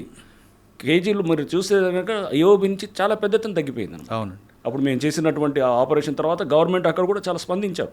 అప్పుడు ఉన్నటువంటి జగన్మోహన్ రెడ్డి గారి ప్రభుత్వం కానివ్వండి, లేదా ఇప్పుడు చంద్రబాబు నాయుడు గారి ప్రభుత్వం కూడా వారు కూడా కంటిన్యూ చేస్తున్నారు. అంటే ప్రాజెక్ట్ కూడా పెట్టారు. ఏపీ గవర్నమెంట్ అంతా కూడా పాత గవర్నమెంట్ అయినా కొత్త గవర్నమెంట్ అయినా గంజాయి అనే దాని మీద చాలా ఫోకస్గా పెట్టి చేస్తున్నారు. విచ్ ఈస్ వీ వాంట్, అదే కావాలి కదా. అక్కడి నుంచే సోర్స్ మనకి అంతా వస్తుంది. సో అంటే ఈ అన్నిట్లో కూడా ఇప్పుడు ఈ కొంతమంది ఎఫెక్ట్ అయ్యారంటే కనుక దీంట్లో ఎఫెక్ట్ అయిన వాళ్ళు ఎవరంటే వాళ్ళు తప్పకుండా ఇప్పుడు ఎవడో ఒకటి మీద ఫస్ట్ వేటు పడుతుంది కదా. దానివల్ల అందరికీ ఇది సెన్సిటివ్ లీగల్గా 100% we are on the right side. So ఇంకొకటి సండే రోజు కూల్చొచ్చా, మండే రోజు సాటర్డే కూల్చొచ్చా అనేది కూడా ఉంది. సో అప్పుడు బహుశా హైకోర్టులో కూడా దీని మీద వచ్చింది. బట్ మీకు చెప్పాలని మళ్ళీ అది కూడా హైకోర్టు జడ్జిమెంటే ఉంది, 3 AS's జడ్జిమెంట్ అని చాలా స్పష్టంగా. అది సండే అయినా ఏది సాటర్డే అయినా ఎప్పుడైనా కూల్చొచ్చు, 3 AS's వితౌట్ నోటీస్. సో అది ఉంది. వితౌట్ నోటీస్ కూడా చేయొచ్చు. Without notice 405 GHMC act. And Sunday అయినా సాటర్డే అయినా ఎప్పుడైనా చేయొచ్చు. Only public holidays 3 AS's judgement అనేది ఒక క్లబ్ హౌస్ని డిమాలిష్ చేస్తారు. ఏది ఏలూరు దగ్గర ఉండడం క్లబ్ హౌసెస్ చేసినప్పుడు దాంట్లో అది మొహరం రోజు ఏదో ఉంటుంది అనుకుంటా, అది పండగ రోజు ఏదో అంటే పబ్లిక్ హాలిడే. ఆ రోజు చేసినప్పుడు అది ఆ రోజు సండే కూడా వస్తుంది, సండే అనేది వస్తే 3 AS జడ్జిమెంట్లో డివిజన్ బెంచ్ ఆఫ్ హైకోర్టు చాలా స్పష్టంగా చెప్తారు అనమాట. మీరు సండే అయినా సాటర్డే అయినా ఎప్పుడైనా కూల్చొచ్చు, ఓన్లీ పబ్లిక్ హాలిడే అది సండే రోజు పడ్డా కానీ కూడా మీరు చేయొద్దు అని చెప్తాం. అంటే పబ్లిక్ హాలిడే రోజు కూల్చొద్దు. సపోజ్ గాంధీ జయంతి అది ఉంది, లేదా ఏదో సంక్రాంతి ఉంది, లేకపోతే ఏదో దసరా ఉంది, పబ్లిక్ హాలిడే రోజు చేయొద్దు. పబ్లిక్ హాలిడే సండే రోజు పడ్డా కానీ కూడా చేయొద్దు అని కూడా ఇచ్చారన్నమాట. అంటే క్లారిటీ ఇవ్వడం అన్నమాట. సండే రోజు చేయొచ్చు అనేది కూడా స్పష్టంగా చెప్తాం. అంటే సాటర్డే సండే అప్పుడు అన్నారు మీరు అంతా సెలవుల రోజే చేస్తున్నారు, సెలవులు ఎప్పుడైనా చేయొచ్చు. This is no bar. 3 AS judgement చాలా స్పష్టంగా ఉంది. We follow the procedure, rule of law అనేది ఉంటుంది. నోటీసులు ఇవ్వాల్సిన చోటు నోటీసులు ఇస్తున్నాము. ఇప్పుడు మాకు చాలా బలోపేతం చేశారు. ఇప్పుడు ఏది ప్రభుత్వం నుంచి ఆర్డినెన్స్ ద్వారా మాకు చాలా పవర్స్ ఇచ్చారు. చాలా యాక్ట్స్ ద్వారా కూడా మాకు పవర్స్ వచ్చాయి. మ్యాన్ పవర్ వచ్చాయి, చాలా స్ట్రెంత్. ఇప్పుడు మీరు అంటున్నారు సైలెంట్ అయిపోయిందా అన్నారు. సైలెంట్ ఏం కాదు. ఇవన్నీ కూడా ఒక స్ట్రాటజికల్గా వీఆర్ దాన్ని బిల్డ్ చేస్తున్నాం అనమాట. ఇప్పటికీ డెమాలిషన్స్ అవుతున్నాయి. కానీ మీకు ఏంటంటే నాగార్జున డెమాలిషన్ లాంటిది అయితేనే మీరు అప్పుడు దాన్ని మీడియా విల్ బి హ్యాపీ, అది క్యారీ చేయాలనుకుంటారు. సో వెనకాల చాలా జరుగుతున్నాయి, డెమాలిషన్స్ అవుతూనే ఉన్నాయి. కానీ అది చిన్న చిత్కా అన్ని జరుగుతూనే ఉన్నాయి. సో మీరు అనుకుంటే మేము మీరు ఫస్ట్ గుర్తుపెట్టుకోవాల్సింది అంటే ఆగస్ట్లో వచ్చినప్పుడు ప్రెస్ మీట్ పెట్టాం మేము. పెట్టి నేను పవర్ పాయింట్ ప్రజెంటేషన్ ఇచ్చాను. నేషనల్ రిమోట్ సెన్సింగ్ ఏజెన్సీ డేటాని స్క్రీన్ మీద చూపిస్తూ మీడియా అందరితో కూడా మాట్లాడు. ఆగస్ట్ ఫస్ట్ వీక్ అండి, డిమాలిషన్ కూడా స్టార్ట్ చేయలేదు. చెప్తూ 61% చెరువులు మొత్తం ఆక్రమణ అయినాయి హైదరాబాద్లో, మిగతా ఉంది 39% అని రిమోట్ సెన్సింగ్ దాంతో చెప్తూ ఫేజెస్ చెప్పాను. మేము చేసేది ఏం చేయాలనుకుంటున్నాను. ఫస్ట్ ఫేజ్ 1 ఫస్ట్ ఈ విధ్వంసాన్ని ఆపాలి. ఈ విధ్వంసాన్ని ఎలా ఆపాలంటే కనుక we'll go on demolitions. Next phase 2 ఈ డెమాలిషన్స్ తోటి ఆగిపోతాయి. ఫస్ట్ ఫర్దర్ ఎంక్రోచ్మెంట్స్ ఆగిపోతాయి. అన్నీ కూలగొడదాం అనట్లేదు. డెమాలిషన్స్ చేయగానే ఆ డిటరెన్స్ తోటి ఎవ్రీథింగ్ విల్ కొంతవరకు అవుతుంది. ఆ తర్వాత ఫర్దర్గా ఏం చేసాం, అధికారుల మీద కేసులు పెట్టాం, డెమాలిషన్స్ చేసినప్పుడు ఇప్పుడు చేయాలంటే 1-2 సార్లు ఆలోచన చేస్తారు. రేపు ఎవడైనా ఇప్పుడు చేసినాడు అనుకోండి, ఇప్పుడు చేస్తే అతను రేపు తప్పకుండా ముందు అతను డెమాలిషన్ అవుతుంది. ఇప్పుడు కూడా అంటే first is demolition, second is రిజ్యునేషన్. అంటే ఎందుకు చేస్తున్నాం ఇదంతా? ఊరిని కూలగొట్టం ఏమన్నా మాకేమన్నా దాంతో ఆనందం వస్తుందా? కూలగొట్టం ఇది డిస్ట్రక్టివ్, భవిష్యత్తు కోసం కదండి. ఎగ్జాక్ట్లీ. దీని తర్వాత అసలు పని అప్పుడు మొదలవుతుంది. ఇది మొదట జరుగుతున్నది, ఇది ఒక ప్రారంభంలో జరిగేటటువంటి ఒక ప్రక్రియ మాత్రం ఇది. దాని తర్వాత జరిగేది అసలు చెరువులు నాలాలు రివైవల్ అనమాట. అది దట్ ఈస్ మోర్ ఇంపార్టెంట్. కూలగొట్టం ఇంపార్టెంట్ కాదు.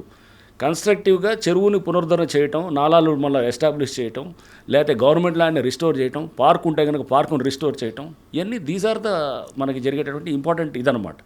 సో అంతే తప్ప కానీ ఇది చేసేది దానికోసం. అది డెమాలిషన్ స్టార్ట్ చేయకముందే చెప్పాం. సో అంటే దాని అర్థం అన్నీ చేస్తారనేది.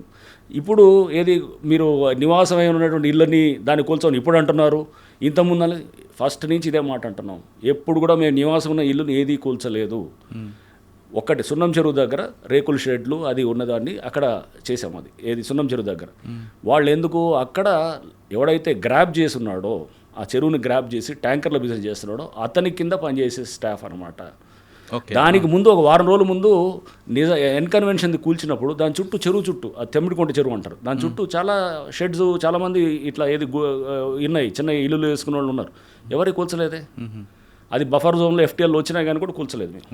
అంటే చాలా ఫస్ట్ నుంచి చాలా స్పష్టంగా ఉన్నాము. అంతేగాని ఇప్పుడు ఏదో సడన్గా ఏదో మేమేదో ఏది అక్కడ కూల్చారు ఇక్కడ కూల్చారంటే డిస్కనెక్టెడ్గా ఉన్న వాటిని కలపటకూడదు అనమాట.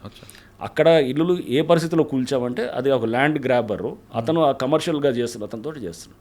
అతను తప్పకుండా చేస్తాం. ఇక ముందు కూడా ఎవడైతే కనుక గ్రాప్ చేయాలనే ఉద్దేశంతో సపోజ్ నైట్ అక్కడ ఇల్లులు కట్టారు అనుకోండి, నైట్ కడితే ఖచ్చితంగా కూలుస్తాం. అదే మీరు చేసిన కూలగొట్టిన ఇంట్లో కిచెన్ ఉంది, అదే కదండి.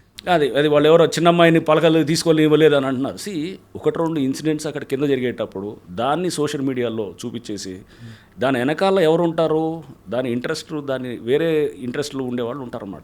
దాన్ని చాలా పెద్దగా చూపిస్తూ అదేది ఆ చిన్నపిల్లని అక్కడ వందలాది మంది డెమోలు జరిగేటప్పుడు ఒకటి రెండు చిన్న చిన్న పొరపాట్లు అయితే కనుక డెఫినెట్గా బాధపడతాం. తర్వాత మా వాళ్ళని కోపడ్డాను, అరే పిల్లలకి వాళ్ళకి మీరు వాళ్ళు అక్కడ పలకలు తీయడం లేదా వాళ్ళు వాటర్ అడిగితే కనుక ఎందుకు చేయలేదని చెప్పి కోపడ్డాం. ఒక ఆమె కూడా ఆత్మహత్య చేసుకుంది అనుకుంటా కదా. అసలు మాకు సంబంధం లేదు, అది కూడా మాకు కలిపారు అన్ని ఖాతాల్లో. అంటే ఎవరు ఎక్కడ ఏది జరిగినా కానీ కాశ్మీర్ దాకా మొత్తం మా ఖాతాలో వస్తుంటుంది అనమాట, హైదరాబాద్లో పడుతుంటుంది ఇప్పుడు. సో అది అక్కడెక్కడో సిద్దిపేట దగ్గర ఏదో చేస్తే కూడా ఏది మన ఎవరో ఇల్లు బిల్డింగ్ కడితే దాంట్లో చెరువులో దాన్ని కూల్చేశారనమాట. అవును, అక్కడ లోకల్ వాళ్ళు చేశారు, మాకు సంబంధం లేదు. అది కూడా మా దాంట్లోనే వేసారు ఖాతాలో. సో ఇప్పుడు ఆమె ఎవరో లేడీ ఎందుకు చనిపోయిందో ఏమో తెలియదు. ఆ కుక్కట్పల్లి పోలీస్ స్టేషన్ పరిధిలో అక్కడ ఎక్కడో చనిపోతే ఆమె ఎక్కడో బఫర్ జోన్ అవతల ఉందంట ఆమె ఇల్లు. మరి వాళ్ళ పిల్లలతో ఏమి గొడవ ఏందో తెలియదు, కానీ అది అసలు మాకు సంబంధం లేదు, మేము ఆమె నోటీస్ ఇచ్చింది లేదు, ఏమి లేదు, దాన్ని మమ్మల్ని చేస్తారు, మా అకౌంట్లో వేస్తారు. అట్లా అన్ని అంటే దీని వెనకాల ఉన్నటువంటి మనం ఫస్ట్ గుర్తుపెట్టు, మేము we are fighting against a very very strong lobby. చాలా బలమైన నెక్సెస్ ఉన్నటువంటి బలమైన ఇది డీప్లీ ఎంట్రెన్చ్డ్ ఇంట్రెస్ట్ ఉన్న లాబీ మీద ఇది హైడ్రా ఫైట్ చేస్తుంది. సో దీంట్లో చూపించిందంతా కరెక్ట్ కాదు, ఏదంటారు కదా, all that glitters is not gold, బయట కనపడేదంతా ఇది కాదు. సో దీని వెనకాల అజెండా వేరేది ఉంటుంది. ఆ అజెండాని జాగ్రత్తగా పబ్లిక్ గుర్తుపెట్టుకోవాలి. ఎందుకంటే దీన్ని మేము ఒక యుద్ధంలాగా చేస్తున్నాం, ఒక యజ్ఞంలాగా చేస్తున్నాం. రేపు భవిష్యత్తు తరాలు రేపు హైదరాబాద్ని మనం విముక్తి చేస్తున్నాం. ఈ చెరువులు, కుంటలు, కబ్జాలు, పార్కులు, గవర్నమెంట్ ల్యాండ్ నుంచి విముక్తి చేయడానికి ఒక సంస్థ పనిచేస్తుంది. ప్రభుత్వం దానికి చాలా సపోర్ట్ ఇస్తుంది. డిమాలిషన్స్ జరుగుతుంటాయి, ముందు కూడా జరుగుతాయి. ఆ జరిగే క్రమంలో డెఫినెట్గా మేము చేస్తుంటాం. బట్ డిమాలిషన్స్ ఒకటే మాది ముఖ్యమైనది కాదు, దిస్ ఈజ్ ఆల్సో ఇంపార్టెంట్. ఇది చెరువులు అది ముఖ్యం మాకు. చేసిన దాన్ని మేము ఇప్పుడు చెరువులు పునరుద్ధరణ నెక్స్ట్ 10-12 చెరువులు టేకప్ చేస్తున్నాం. అది కూడా త్వరలో దానికి కూడా డిపిఆర్స్ కూడా రెడీ అవుతున్నాయి. సో సీఎం గారు కూడా చాలా దాని మీద చాలా ఫోకస్గా ఉన్నారు. సో మనం ఎట్లయినా కానీ కూడా చెరువులు పునరుద్ధరణ చేసి ఆ ఏరియాలో కనుక గ్రౌండ్ వాటరు అక్కడ ఫ్లడ్ మనం హ్యాండిల్ చేయగలిగేటట్టు, అక్కడ గ్రౌండ్ వాటర్ని మనం రిప్లెనిష్ చేయగలిగేటట్టు, లేకపోతే అక్కడ చుట్టూ ఒక మంచి రిక్రియేషన్ పార్క్. పబ్లిక్ విపరీతంగా వస్తున్నారండి. మన నిజాంపేటకి వెళ్తే అక్కడ వందలాది మంది వచ్చారు, ప్రతి చెరువు దగ్గరికి వెళ్తే వందలాది మంది వచ్చి వాళ్ళు సపోర్ట్ చేస్తున్నారు. అవన్నీ మనకు కనపడదు అనమాట. ఎక్కడో ఒకళ్ళిద్దరు చేసేదాన్ని ఇంట్రెస్టెడ్గా ఉండేవాళ్ళు వాళ్ళు తీసుకొచ్చి పెట్టేది. పబ్లిక్ వందలాది మంది వేలాది మంది వచ్చి ఇదొక దీనిలాగా స్టూడెంట్స్ వస్తున్నారు, పిల్లలు వస్తున్నారు. మీరు Hydraa is working for our future. చెరువు దగ్గర కూడా ర్యాలీ చేశారు. అది ఇప్పటికీ వస్తున్నారు చాలా మంది పిల్లలు. So we are doing it not for ఏదో నాకు వచ్చే లాభం, లేకపోతే ఎవడికో XYZకి వచ్చే లాభం ఉండదు. వ్యవస్థకి, సమాజానికి ఒక లాభం ఉంటుంది అనమాట దీని ద్వారా. సార్ మీ సిస్టమ్ స్ట్రాంగ్ చేయడానికి మీరు చేస్తున్నారు, కానీ ఇందులో మీరు చెప్తున్నట్లుగా చాలా బిగ్ షాట్స్ ఉంటాయి. ఇదంతా కాస్త పక్కన పెడితే మీరు 69% అసలు చెరువులు లేవంటారు. 61%. మీరు టేకప్ చేసిన తర్వాత ఎన్ని మన రీఓపెన్ అయి ఉంటాయి రఫ్గా? అదే ఇప్పుడు సాధారణంగా సిటీలో ఎలాగుంటాయి సార్ చెరువులు అని, ఒక చెరువుకి లింక్ వస్తుంది. గొలుసుకట్ చెరువులు ఉంటాయి. గొలుసుకట్ చెరువు, రైతున్నర చెరువు తీసుకుంటే పైన అంబీర్ చెరువు, దాని పక్కన ఇంకొక చెరువు, అలా చెరువు. మీరు ఎన్ని చెరువులు గొలుసుకట్ కలిపారు? ఇప్పుడు ఏం చేస్తున్నాము, ఇదంతా కూడా నాలాస్ దాన్ని కనెక్ట్ చేయటము, చెరువుని ఓపెన్ అప్ చేయటము, నాలాస్ ఇంటర్లింకింగ్ చేయటము, ఇవన్నీ కూడా ప్రాసెస్ స్టార్ట్ అయింది. మీరు నెక్స్ట్ ఒక 6 నెలలు 1 yearలో మీరు చూస్తారు ఇవన్నీ కూడా. చెరువులు ఆల్రెడీ అది డిపిఆర్స్ అంటే చెప్పాము, ఏది డీటెయిల్ ప్రాజెక్ట్ రిపోర్ట్ కూడా తయారవుతుంది. దాని మీద కూడా రేపు ఆ చెరువు దాని లింకప్ నాలాస్ని మనం రివైవ్ చేయటము, ఇవన్నీ కూడా జరుగుతుంది. అంటే ఒక లాంగ్ డ్రాన్ ప్రాసెస్ ఇది. ఇప్పటి నుంచి కాదు, 40-50 ఏళ్ళ నుంచి నడుస్తున్నటువంటి విధ్వంసం.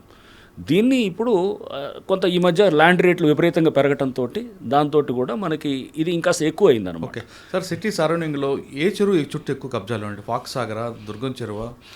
చాలా చెరువులు అండి. అంటే ఎక్కువ మీకు చూస్తే కనుక వెస్ట్ జోన్ అంటే బేసికల్గా మనకి ఈ చెరువుల కబ్జాలు బాగా ఎక్కువ కనబడుతుండేది. ల్యాండ్ రేట్ ఎక్కువ ఉన్నాయి, అక్కడ ఎక్కువ అధికంగా ఉంటుంది. ఆర్ వెస్ట్ జోన్లో అంటే దుర్గం చెరువు ఆ ప్రాంతం అంతా అన్ని చెరువుల దగ్గర ఉన్నాయి. వెస్ట్ జోన్ అంటే మనకి శేర్లింగంపల్లి జోన్ ఉంది, లేకపోతే ఇటు కుక్కట్పల్లి జోన్ ఉంది, ఈవెన్ ఇటు ఉప్పల్ నల్ల చెరువు ఉంది, అది కూడా పూర్తిగా కబ్జా అయిపోయింది.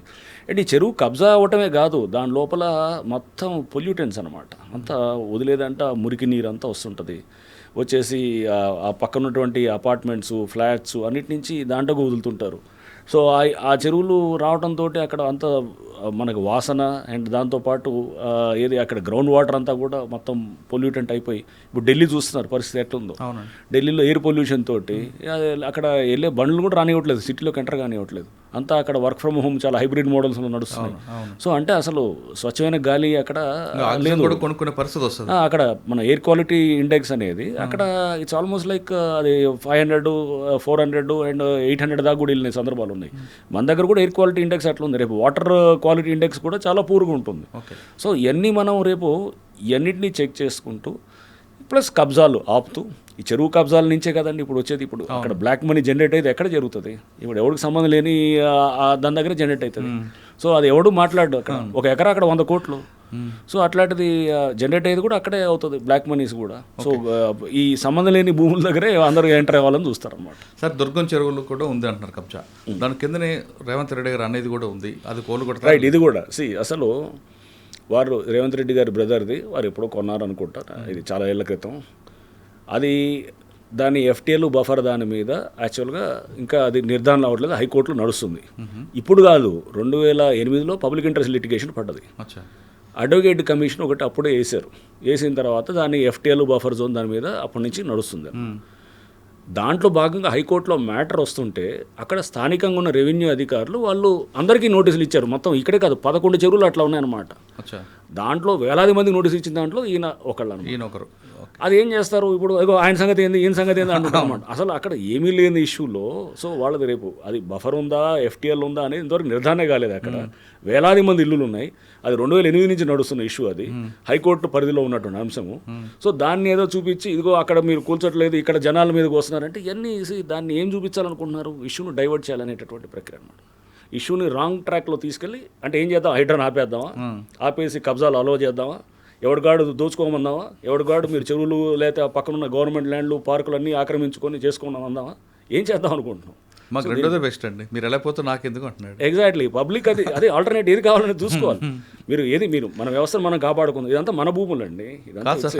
హైకోర్టు కూడా చెప్తుంది కమ్యూనిటీ ల్యాండ్స్ అనమాట. ఇవన్నీ కమ్యూనిటీ అంటే అందరికి సంబంధించింది, సమాజం సంబంధించిన ఇవన్నీ ఆస్తులు.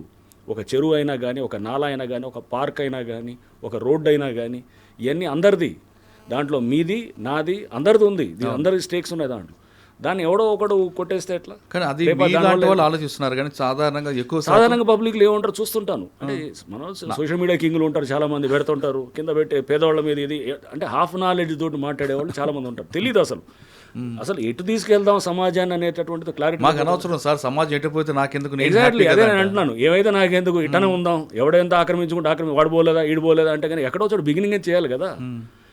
నేను వాడు చేసుకున్నాడు కదా వాడిని ఎందుకు ఆపరు అని ఇల్లాజికల్ ఆర్గ్యుమెంట్స్ ఉంటాయి తప్ప. కానీ అరే మనం let us make a beginning. అంటే ఇటువంటి ఆర్గ్యుమెంట్స్ ఉన్నా మీ పని మాత్రం ఎగ్జాక్ట్లీ నేను అసలు అవి పట్టించుకోనండి. నా మీద బఫర్ జోన్ కాంట్రవర్సీ అయినా రేపు ఎవడు ఏదన్నా అది కాంట్రవర్సీ, కానీ ఇల్లాజిక్ చెప్తున్నా కదా. నేను చెప్తున్నా మెడ మీద తల ఉంటుందా, తల మీద మెడ ఉంటుందా అనే టైటిల్. అసలు అది ఏది అంటే ఏం చెప్తాం దానికి? మ్యాపులు పట్టుకొని తిరిగినంత మాత్రం మాట్లాడడం వాళ్ళ గురించి ఇగ్నోర్ చేయొచ్చు కదా. ఇగ్నోర్ చేయడం అంటే ఇప్పుడు ఏమవుతుందంటే సోషల్ మీడియా వ్యక్తిగతంగా వచ్చినప్పుడు నేను రెస్పాండ్ అవుతాను. నార్మల్గా ఉన్నదాన్ని నేను 10 సార్లు ఈ గోబెల్స్ అంటారు. గోబెల్స్ మీకు తెలుసు, మినిస్టర్ ఆఫ్ ప్రాపగాండా, ఏది హిట్లర్ మన ఏది నాజీ జర్మనీలో ఆయన దగ్గర మంత్రి అనమాట. సో చాలా పెద్ద ఆరేటర్ ఆయన. గోబెల్స్ ప్రచారం అని అంటారు చూసారా, అంటే ఆయన ఈ వాజ్ మినిస్టర్ ఆఫ్ ప్రాపగాండా అప్పుడు ఇట్లానే చేస్తుండేవాడు అనమాట. అంటే కావాలంటే అబద్ధాన్ని నిజంగా చూపించడం, లేదా ఇప్పుడు మన వాట్సాప్లో ఉంటాయి, వాట్సాప్ యూస్ అట్లా ఉన్నట్టు. సో గోబెల్స్ ప్రచారం అని అంటారు చూసారా, ఆ టైప్ సంథింగ్ లైక్ దాట్. అందుకు మీరు రెస్పాండ్ అవుతారు. సో అంటే ఒకసారి 4 సార్లు వచ్చిందనుకోండి, అరే చూసావా హైడ్రా కమిషనర్ ఇల్లే బఫర్ జోన్లో ఉందని. అసలు బఫర్ ఉంటుందా చెరువుకి దిగువ ప్రాంతంలో? అది సింపుల్ లాజిక్ నేను అదే చెప్తున్నా. ఆ మిస్ అయ్యి దాన్ని లాజిక్ మిస్ అయ్యి మాట్లాడితే ఏమనాలి దానికి? అవునండి. సో రంగనాథ్ గారికి బంధువులు, రంగనాథ్ గారి ఫ్రెండ్స్ అంటూ కొంతమంది బ్రోకర్లు తిరుగుతూ ఏ ప్రాబ్లం వచ్చినా మేము చూసుకుంటాం, గో హెడ్, దానికి ఇంత రేట్. కరెక్ట్, అదే అందుకోసం మేము దాని మీద స్టేట్మెంట్ ఇచ్చాం. నేను ఇట్లాంటి కొంతమంది బిల్డర్స్ మాకు వచ్చితే మేము డెకాయ్ ఆపరేషన్ చేసి పట్టుకొని అరెస్ట్ చేసాం. సో ఎవడైనా కానీ మా బంధువు అన్నా నాకు తెలుసు అన్నా లేదా నేను మనం ఫుల్ క్లోజు మనం పని చేపించేస్తాం మేమంతా ఒకటే అనేటువంటి ఎవడు చెప్పినా జస్ట్ ఆ ఇన్ఫర్మేషన్ మాకు ఇవ్వండి, మనం ట్రాప్ చేసి పట్టుకొని వాడిని జైల్లో పడేసే కార్యక్రమం చేద్దాం అనమాట. అది కూడా మీరు చేసినట్టున్నారు సంగారెడ్డి చేసాం, అట్లా కంప్లైంట్ చేసాం. సో అన్నీ ఎవడైనా కానీ అలాంటివి చేస్తే కనుక డెఫినెట్గా రేపు మామూలు ఇదే కాదు, అధికారుల దగ్గర కూడా అక్కడ కొంతమంది మీద కూడా ఇప్పుడు సీఎం గారు చెప్పారు, సీఎం గారు ఏసీబీని కూడా యాక్టివేట్ చేశారు. సో ఏసీబీ కానీ విజిలెన్స్ ఎన్ఫోర్స్మెంట్ కానీ లోకల్ పోలీస్ కానీ అండ్ హైడ్రా కూడా, సో ఇదంతా కూడా ఫుల్ యాక్టివ్గా పనిచేస్తూ ఇట్లా ఎవడన్నా వెనకాల ఏదో చేసి దీంట్లో ఎక్కడో చోట ఇక మనకు బాగానే ఉంది కదా దీంట్లో 4 రూపాయలు మిగులుతుంది అనుకునేవాడు ఎవడైనా ఉండేవాళ్ళు ఉంటారు. సో అట్లాంటి ఖచ్చితంగా చేద్దాం చేసి మీరు అట్లాంటి షేర్ ఇన్ఫర్మేషన్ కాన్ఫిడెన్షియల్గా వచ్చి షేర్ చేయండి. పలానా వాడు చేస్తున్నాను చిన్న ఆధారం ఒకటి కావాలన్నమాట, సింపుల్ ఆడియో కాల్. ఇప్పుడు మేము చేసాం ఒకడిని అమీన్పూర్లో, వీడియో కాల్ ఉంది, వీడియో రికార్డ్ చేశారు సీక్రెట్గా, దాంతో మనం పెట్టేసాం వీడియో కానీ ఆడియో ఉన్నది చాలన్నమాట. మనం చేసి జస్ట్ అక్కడ ఆ పరిస్థితులను కూడా స్టడీ చేస్తాం, చూసినప్పుడు అరే కరెక్టే కదా ఇది అక్కడ జరుగుతున్నది ఇదంతా అనే దాంతో చూసి చేసేస్తాం అన్నమాట. సార్ ఇంకా మూసీ ప్రక్షాళన అదొక పెద్ద ప్రాజెక్టు, దాన్ని కూడా చక్కగా చేయాలి అనేది సీఎం గారి ఇంటెన్షన్. అది మంచిదే, అది చుట్టుపక్కల కంపుతో భరించే వాళ్ళకన్నా ఒక ప్రక్షాళన చేసి ఒక నర్మదా నదిలాగా లేదా ఇంకొకలాగా చేస్తే చుట్టుపక్కల అందరికీ బాగుంటుంది. ఇందులో మీకు మీరు చుట్టుపక్కల కొట్టడం వేరు, కానీ ఇక్కడ చాలా మీకు ప్రెజర్ వస్తుంది మూసీలో. ఆ ప్రజలు ఎదుర్కొన్న ఒకటి మురళి, మూసీ ప్రక్షాళన హైడ్రాకి సంబంధం లేదు అసలు. హైడ్రా అసలు is not in to that first of all. సరే దాన్ని కూడా ఏంటంటే హైడ్రా అనే దాన్ని ఒక భయంగా చూపిస్తూ దాన్ని చేస్తూ దాన్ని లింకప్ చేయాలని కొంత ప్రయత్నం జరిగింది. దాన్ని కౌంటర్ చేయటం కూడా మేము చేసాం పలు సందర్భాల్లో. హైడ్రాకి సంబంధం లేదు ఫస్ట్ ఆఫ్ ఆల్. చాలామంది హైకోర్టు కూడా వెళ్ళారు, అసలు హైడ్రా అనే సంస్థ అసలు దాన్ని తీసేసి దాన్ని కూల్చాలంటే కనుక జిహెచ్ఎంసీకి వాళ్ళు మొన్న హైకోర్టులోకి వెళ్తే కూడా హైకోర్టు చాలా స్పష్టంగా చెప్పింది హైడ్రా అనే దానికి పూర్తి చట్టబద్ధత ఉంది అండ్ హైడ్రాకి దాన్ని సపోర్ట్ చేస్తూ జడ్జిమెంట్ కూడా ఇచ్చారు. చూసాం హైకోర్టు బెంచ్ ఇచ్చినటువంటిది. సో అంటే సో దీంట్లో మూసీ దాంట్లో లేదు, right, okay. But general water బాడీస్లో మీరు చూస్తే కనుక ఇప్పుడు మనం అనుకుంటాం అరే మాటలు జనరల్ లాజిక్ ఏమొస్తుంది, ఈ చెరువులు కుంటలు ఇది అంత అవసరమా మనకి, ఇదేది రేపు మనకి ముందు కావాల్సింది ఏది ఇల్లులు కదా, ఏది ఫుడ్ షెల్టరు ఇది కావాలి కదా.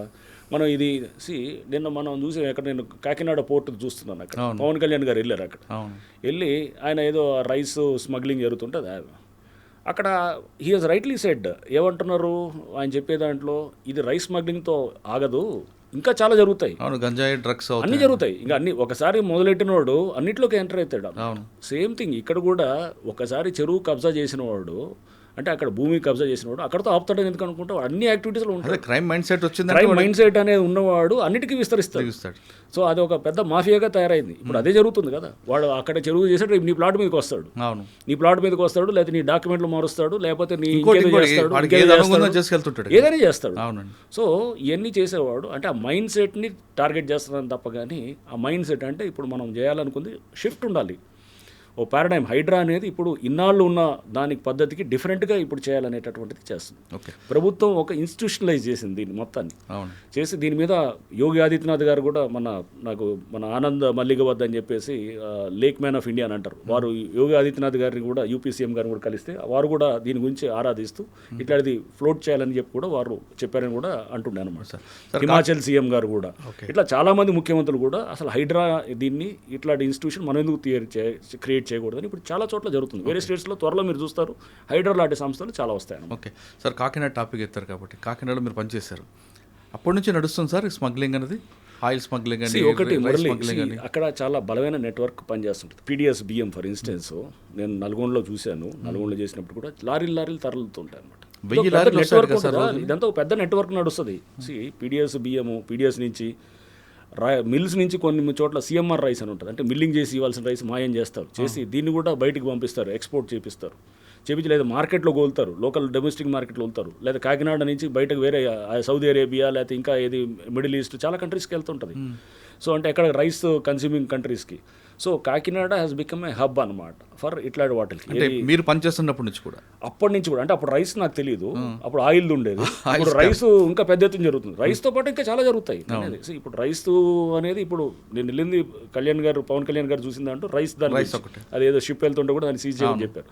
సో అంటే పెద్ద ఎత్తున స్మగ్లింగ్ అనేది అక్కడ జరుగుతున్నప్పుడు అక్కడ నెట్వర్క్ ఏం చేస్తున్నారు అక్కడ అంతా అందరూ పనిచేసే వాళ్ళు చేయాలి కదా అక్కడ డెఫినెట్గా అడ్రస్ చేయాలి ఇష్యూని. సో అక్కడ ఇప్పుడు సపోజ్ నేను ఒక జిల్లాలో పనిచేస్తున్నాను అనుకోండి ఎస్పీగా, అక్కడ ఒక స్మగ్లింగ్ జరుగుతుందని ఒక అలిగేషన్ వచ్చింది అనుకోండి, అది చెక్ చేయకపోతే కనుక అక్కడ నేను ఆ జిల్లా ఇన్ఛార్జిగా నేను ఐఎమ్ ఫెయిల్యూర్ అని అనుకుంటాను నేను డెఫినెట్గా. అక్కడ ఫస్ట్ ఆఫ్ ఆల్ అది ఒక మాట వచ్చింది అనుకోండి, కొన్ని ఆధారాలు ఇచ్చారనుకోండి, నేను ప్రోబ్ చేయాలి, దాంట్లో ప్రోబ్ చేసి వెనక్కి తూకుంటూ పోతాను, పోయి దాంట్లో మూలాల్లోకి వెళ్ళి అక్కడ ఆపాలని ట్రై చేస్తాను, జస్ట్ చేయాలి. లేకపోతే వ్యవస్థ ఉండి ఏమంటారు అది పోలీసు సంబంధం కాదనేది అంటుంటారండి. ఒక సివిల్ సప్లైస్ వాళ్ళు మాత్రం చూడాలి, అట్లా ఏం లేదు, అందరికీ సంబంధం అక్కడ డెఫినెట్గా. పోలీస్కి ఉంటుంది, అక్కడ లోకల్ పొలిటికల్ సెటప్ ఉండాలి, అందరికీ తెలియాలి. అంటే మీరు ఉన్నప్పటి నుంచి కూడా అంత పెద్ద నెట్వర్క్ ఉంది సార్. అప్పుడు రైస్ ఇది ఆయిల్ స్మగ్లింగ్ ఉంటుంది, ఆయిల్ ఉండేది, కానీ ఇప్పుడు రైస్ ఇంకా పెద్ద మార్కెట్ యాక్చువల్గా. రైస్ అనేది మీకు చేస్తే కనుక అది బయటికి ఎక్స్పోర్ట్ అవుతుంటుంది. చూశాను ఆయిల్ అయితే అప్పుడు ఉండేది కదండి. ఆయిల్ ఉంటుంది, ఆయిల్ ఇప్పటికి కూడా ఉండొచ్చు, అక్కడ పరిస్థితులు నాకు ఐడియా లేదు ఇప్పుడు ఎట్లా ఉందనేది. బట్ ఆయిల్ అప్పుడు ఉన్నది, ఆయిల్ అంటే ఆ షిప్పుల్ని తెచ్చి ఇక్కడ ఏదో చేస్తుండేవారు. బట్ దానికి అది చాలా తక్కువ మొత్తంలో జరుగుతుంది. ఇది కంట్రీ మొత్తం ఇక్కడ స్టేట్స్ తెలంగాణను మనకి ఆంధ్ర నుంచి బియ్యం ఇదంతా తీసుకెళ్ళి పెద్ద ఎత్తున అక్కడికి చేరుతారమ్మ. అంటే అది కన్నా ఆయన చెప్తున్నట్లుగా డ్రగ్స్ అనేది ఏదైనా రావచ్చు, చాలా ఉండొచ్చు. అక్కడతో ఎందుకు ఆపుతాడు వాడు, చేయాలని వాడు బియ్యం ఆపేసి ఆపుతాడా? ఇగో రేపు అన్న ఇగో దీంట్లో కూడా చేద్దాం మనం గంజా ఏంటంటే అక్కడ మారుస్తాడు సిస్టమ్ అంతా కంట్రోల్ రావచ్చు, డ్రగ్స్ రావచ్చు, ఏదైనా చేయొచ్చు. దట్స్ వాట్ నేను అనేది. అంటే ఒకసారి తప్పు అనే దాన్ని ఏది తప్పు కాదంటే కనుక మైండ్ సెట్టే మన మైండ్ ఫ్రీ అయిపోయింది అనమాట. పర్లేదు అన్ని నడిపించవచ్చు అనుకుంటాం. ఎక్కడ ఆపాలి ఎక్కడ ఎండ్ చేయాలనేది ఉండదుగా, అది వెళ్తూనే మేనేజ్ చేసుకోవచ్చు, అన్ని మేనేజ్ చేయొచ్చు అనేటట్టు ఉంటుంది. సార్ మీరు హైదరాబాద్ స్టార్ట్ చేసిన తర్వాత చుట్టుపక్కల చెరువులని మొత్తం ప్రక్షాళన చేస్తూ బెంగళూరు వెళ్ళి అక్కడ ఒక లేక్ మ్యాన్ కలవడం, అక్కడ కాన్సెప్ట్ని ఇక్కడ అడాప్ట్ చేయడం అనే ఉద్దేశం ఏంటంటే? యా రైట్, ఇది కూడా చాలా. అంటే మేము బెంగళూరుకి వెళ్తే కూడా కొంతమంది కామెంట్ చేశారు, అసలు ఏంది బెంగళూరు ఏంది, అది పనికిమాల సిటీ, అది వాళ్ళ ట్రాఫిక్ జామ్లు అవుతుంటాయి, వాళ్ళ సిటీని అక్కడ నేర్చుకునేది వెళ్ళాలంటే కనుక ఏది అమెరికానో నెదర్లాండ్సో లేకపోతే ఇట్లా జపానో ఇట్లా పోవాలని చెప్పి ఏదో అన్నారు. మేము ట్రాఫిక్ స్టడీస్ అప్పుడు నేను జాయింట్ సిపి ట్రాఫిక్ ఉన్నప్పుడు, డీసీపీ ట్రాఫిక్ ఉన్నప్పుడు మేము ఫారిన్ కంట్రీస్కి వెళ్ళాం. ఫారిన్ కంట్రీస్కి ఉంటే టెక్నాలజీని తీసుకుంటాం, కానీ ఇండియాలో కస్టమైజ్ చేయాలంటే కనుక ఇండియన్ సిటీ అనేది డిఫరెంట్ ఉంటుంది. ఇండియన్ ఇప్పుడు బెంగళూరులోనో ఒక ఢిల్లీలోనో ఒక ట్రాఫిక్ మేనేజ్మెంట్ సిస్టమ్ బెటర్గా ఉందంటే అది స్టడీ చేసి మన దగ్గర ఏంది యూటర్న్స్ పెట్టాం మనం. హైదరాబాద్లో యూటర్న్స్ ఉంది, ఇది ఇండియన్ సిస్టంలోనే ఉంటుంది, వేరే దగ్గర ఉండదు. సో ఇక్కడున్న వ్యవస్థ డిఫరెంట్గా ఉంటుంది, ఇక్కడ కస్టమైజ్ చేయాలన్నమాట. టెక్నాలజీ ఉంటే సరిపోదు, దాన్ని ఇక్కడ తగ్గట్టుకు తయారు చేయాలి. అంటే ఆ పరిస్థితులకు అనుగుణంగా. సో మన పరిస్థితులు ఏముంటుంది, థర్డ్ వరల్డ్ కంట్రీస్లో లైక్ ఢిల్లీ, చెన్నైయో లేకపోతే బెంగళూరు, హైదరాబాద్ అన్నింటిలో సేమ్ పరిస్థితులు ఉంటాయి. మనుషులు ఒకేలాగా ఆలోచన చేస్తారు, పరిస్థితులు ఒకటేలా ఉంటుంది, వ్యవస్థలు ఒకేలాగా పనిచేస్తాయి, అధికారులు ఒకేలా ఉంటారు, రాజకీయ వ్యవస్థ ఒకేలా ఉంటుంది. అందుకోసం అక్కడ తీసుకుని ఇక్కడ మనం ట్రై చేయడానికి చేయొచ్చు.